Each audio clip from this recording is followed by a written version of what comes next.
What's up, everybody? This is Afro DJ Mac, and I got a brand new Ableton Live Pack for you.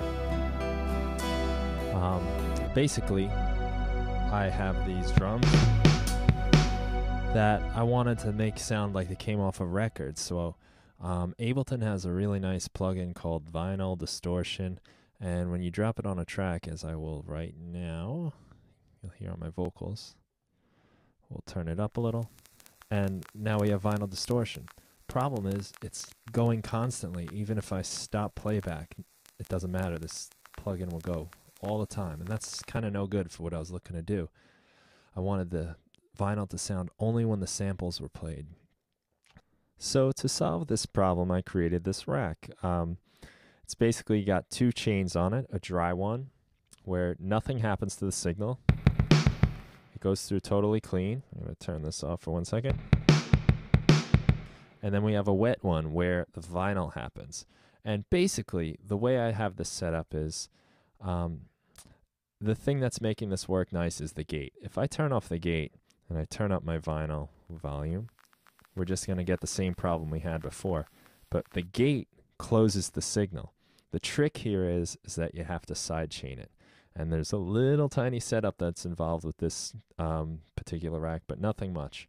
All you have to do is from the audio from select the exact track that this is on. In my case, it's just called my drums because it's this rack here, this instrument rack called my drums.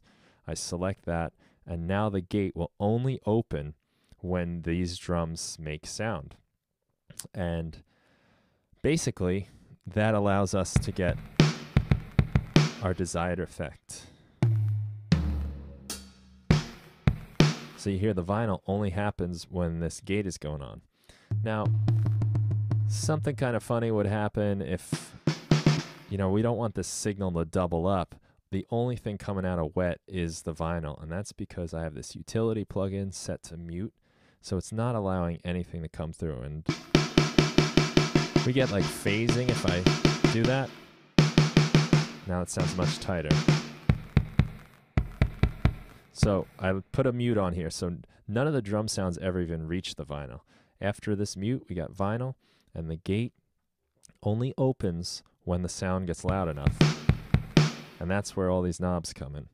So the top row affects the vinyl. You can play around with it. I'm going to turn it real loud and obnoxious so you can hear it. You can play with the overall volume of that, of the crackle, the density of our crackle, depending on how much you want. We'll leave it nice and low.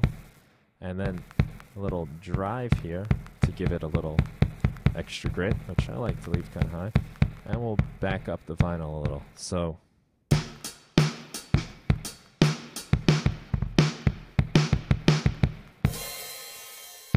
that's our effect. I've also put some controls on for the gate. One for the attack if you want the vinyl to kind of come a slight second after the hit. The hold, which tells us how long that gate will stay open. You can put it, very long, and that kind of, 200 milliseconds will give you like a longer time period that the gate will stay open. The release tells how long it takes for that fade out to happen. So you want something kind of tight here. And our gate is probably too loud, too long, I'm sorry. The hold. Something like that. And the threshold tells it how much signal it's going to take to open that gate. I didn't really want my hi-hats to trigger this vinyl, so I put it higher than the hi-hats, but lower than the kick and the snare. My toms too. Now I could turn it low so you can get through the hi-hat. I kind of like the cutoff that happens when I turn it up a little.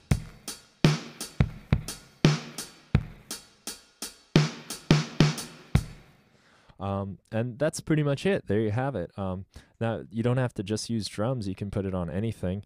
I just thought this would be nice if you want your drum sounds to sound like they were coming off a vinyl record. And this plugin is great, this vinyl distortion, but the problem is it's always sounding, and I want the cutoff to mimic that sample off a record player. So here you have it. I hope you enjoy it. I hope you enjoy the little piece of music we've made here for your listening pleasure. And thanks for watching.